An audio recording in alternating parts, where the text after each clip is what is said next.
Hello friends, how are you? I think all are fine. So इस paper में हम discuss करेंगे ज़्यादा से ज़्यादा क्वेश्चन, ऑब्जेक्टिव टाइप क्वेश्चंस, जो कि प्रीवियस ईयर क्वेश्चंस पेपर को ही हमने लिया गया है ताकि आपको पता चल जाए कि किस टाइप के क्वेश्चंस जो है इसमें आते हैं। तो फर्स्ट ऑफ ऑल है, which one is not a role of public sector? Public sector का कौन सा रोल नहीं है? Development of infrastructure, development of profit earning capability, checking over concentration of economic power, expanding export of the country. तो देखो, expanding export of the country, जी yes, हम बिल्कुल हम एक्सपोर्ट को क्या करना चाहते हैं?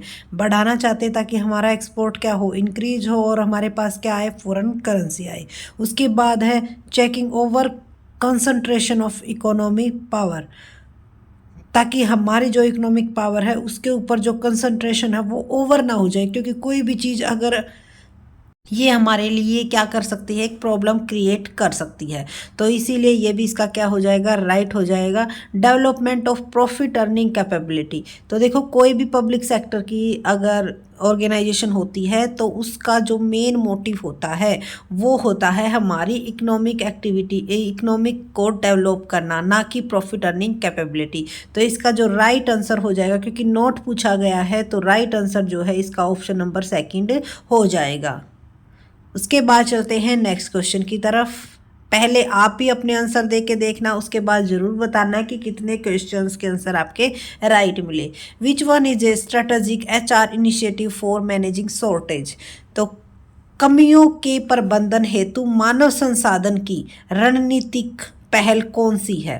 तो कई सारे कैंडिडेट्स कह रहे थे कि मैम हिंदी में भी, तो हिंदी में ऐसे वर्ड यूज़ किए जाते हैं आपको ना तो इंग्लिश में समझ में आएंगे ना हिंदी में समझ में आएंगे, इसीलिए जो लैंग्वेज यूज़ की गई है वो इंग्लिश की ही क्वेश्चन पेपर की लैंग्वेज यूज़ की गई है, क्योंकि हिंदी में इनके ना बहुत ही ज़्यादा टफ जो है वर्ड यूज़ किए जाते हैं। तो देखो यहाँ पे क्या है, initiative for managing shortage it means कमियों के प्रबंधन, कमियों का प्रबंधन। तो उसके लिए कौन सी इनिशिएटिव टेक्निक्स को यूज़ किया जाता है? तो फर्स्ट ऑफ ऑल है रिड्यूस्ड आउटसोर्स वर्क। जो इसके ऑप्शन दिए हुए हैं, देखो अगर हमारे पास किसी भी चीज़ की शॉर्टेज है तो हम क्या करते हैं, ये हमारी जो HR की इनिशिएटिव पहल है और इसमें आएगा अब हमारा सब contract work to another company, यानी कि जो हमारा वर्क होता है उसमें से जो भी उसका कुछ पार्ट हम क्या देते हैं, दूसरी कंपनी को कॉन्ट्रैक्ट पर दे देते हैं, क्योंकि हमारे पास क्या है, मैनेजिंग शॉर्टेज है।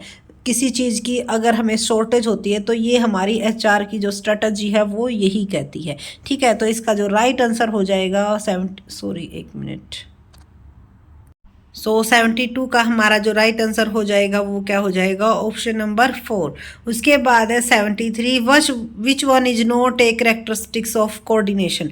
कोऑर्डिनेशन की इनमें से कौन सी करेक्टरिस्टिक्स नहीं है? तो देखो, कॉन्टिन्यूस प्रोसेस होती है, responsibility of all managers, it is a sense of management, it consider organisation goal and does not consider individual goal.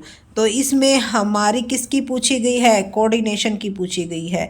तो जो हमारी करेक्टरिस्टिक्स में कौन सी नहीं है, तो बिल्कुल सही है, ऑप्शन नंबर 4 इसका आ जाएगा, क्योंकि organisation goal and does not consider individual goal, दोनों ही गोलों को कंसीडर करते हुए हम ये मान के चलते हैं कि जो ऑर्गेनाइजेशन का गोल है और उसके साथ साथ इंडिविजुअल गोल, दोनों को किस तरह से हम कोऑर्डिनेशन बना के रख सकते हैं, जिससे कोई भी अगर इम्प्लॉयज़ उसको ये पता होगा कि जैसे ही ऑर्गेनाइजेशन का गोल अचीव होगा तो उसके साथ साथ आपको भी बेनिफिट मिलेगा, तो वो क्या करेगा, और ज़्यादा अपनी काम को और ज़्यादा लगन और मेहनत से करेगा ताकि उसको क्या किया जा सके, अचीव किया जा सके। तो कोऑर्डिनेशन की ये भी एक करेक्टरिस्टिक्स होती है, लेकिन यहाँ पे नोट नहीं आना चाहिए था और यही पूछा गया कि कौन सी गलत है। उसके बाद देखो, क्वेश्चंस को जब भी पढ़ो बड़े ध्यान से पढ़ना, क्योंकि कईयों में नोट आ जाता है या फिर कईयों में करेक्टरिस्टिक्स पूछ ली जाती है, तो वहाँ पर एकदम से पढ़ के बिल्कुल भी आंसर आपको नहीं देना है।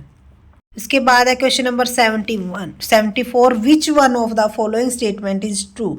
तो कौन सी स्टेटमेंट इनमें से ट्रू है? There is no separate law that govern sole proprietor, कि सोल प्रोप्राइटर के लिए कोई सेपरेट लॉ नहीं है। The owner of sole proprietor has limited liability, joint Hindu family business is controlled by all adult member of family, the liability of all member of joint Hindu family business is unlimited. तो कौन सी statement true पूछी गई है? देखो, अगर आपकी बात आए the liability of all member of joint Hindu family is unlimited, unlimited नहीं होती, क्या होती है वो? लिमिटेड होती है। सिर्फ और सिर्फ अनलिमिटेड किसकी होती है? कर्ता की होती है। Joint Hindu family business is control by all adult member, जी नहीं, जरूरी नहीं है कि सभी अडल्ट मेंबर उसको क्या करे?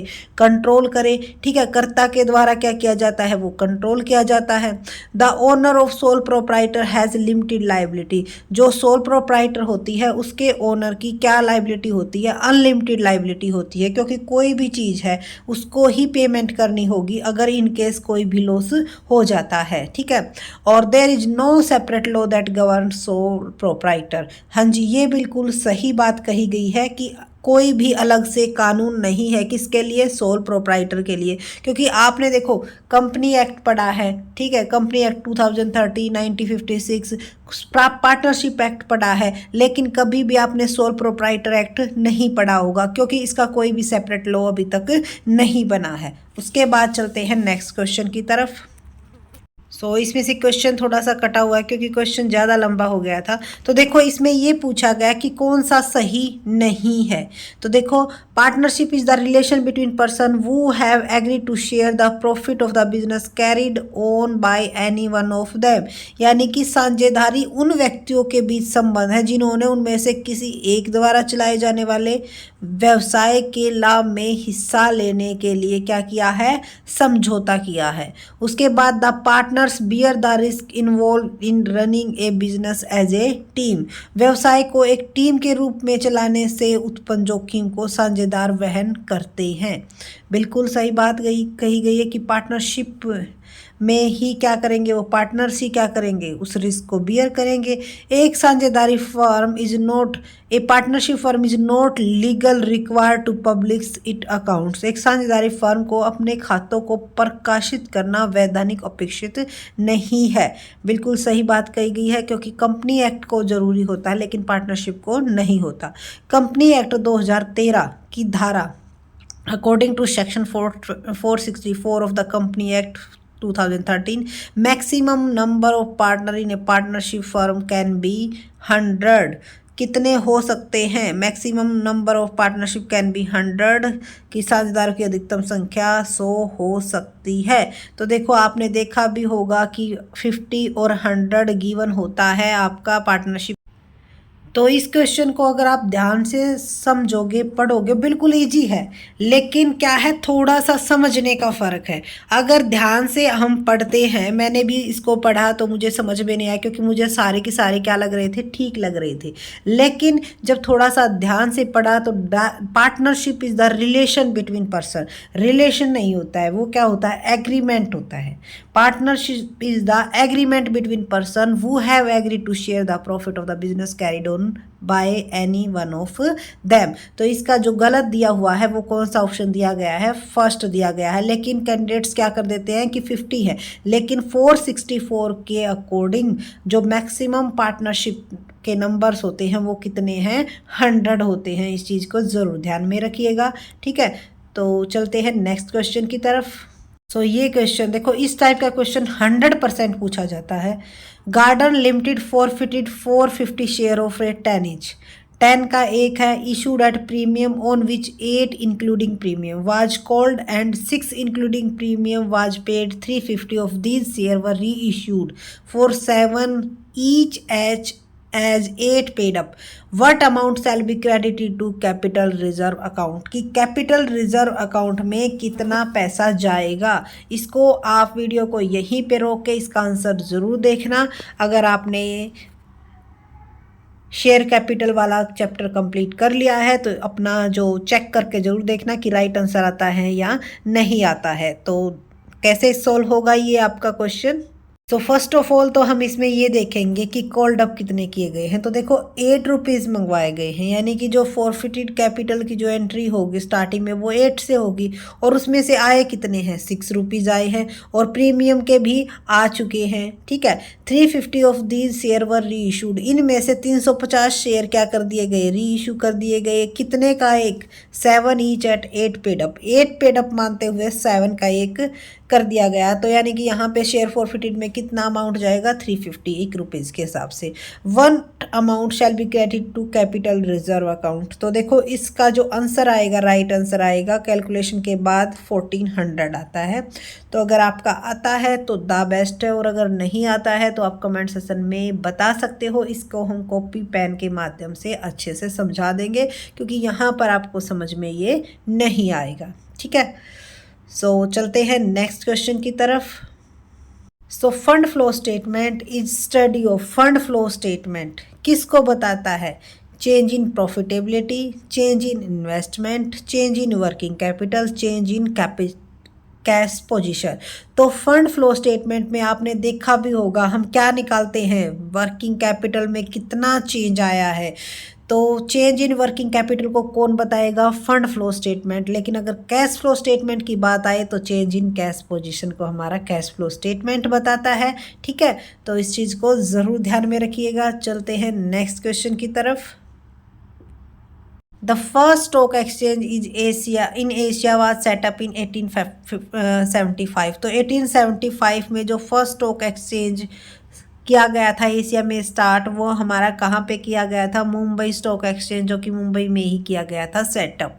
कब किया गया था, 1875 में। तो ईयर भी इसका पूछ लिया जाता है।